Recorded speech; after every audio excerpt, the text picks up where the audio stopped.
بسم اللہ الرحمن الرحیم۔ میں نے عوف بن مالک رضی اللہ عنہ سے سنا، آپ نے بیان کیا کہ میں غزوہ تبوک کے موقع پر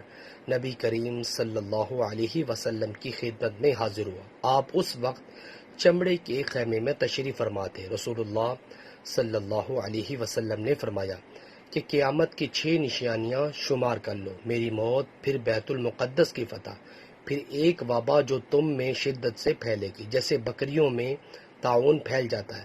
پھر مال کی کثرت اس درجہ میں ہوگی کہ ایک شخص 100 دینار بھی اگر کسی کو دے گا تو اس پر بھی وہ ناراض ہوگا، پھر فتنہ اتنا تباہ کن عام ہوگا کہ عرب کا کوئی گھر باقی نہ رہے گا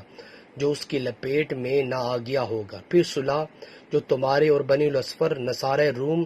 کے درمیان ہوگی، لیکن وہ دغا کریں گے،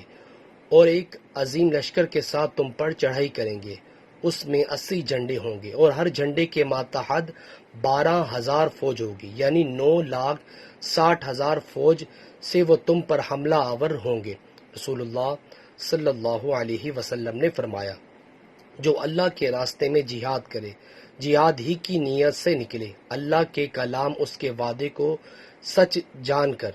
تو اللہ اس کا ضامن ہے، یا تو اللہ تعالیٰ اس کو شہید کر کے جنت میں لے جائے گا، یا اس کو ثواب اور غنیمت کا مال دلا کر اس کے گھر لوٹا لائے گا۔ نبی کریم صلی اللہ علیہ وسلم نے فرمایا، جب کسرا مر جائے گا تو اس کے بعد کوئی کسرا پیدا نہ ہوگا، اور جب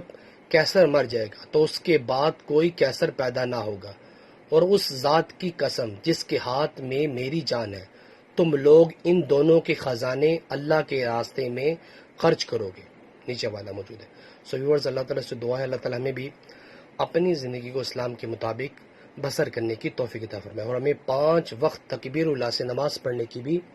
توفیق عطا فرمائے۔ ویڈیو کو شیئر کریں۔ جزاک اللہ۔ السلام علیکم ورحمۃ اللہ وبرکاتہ۔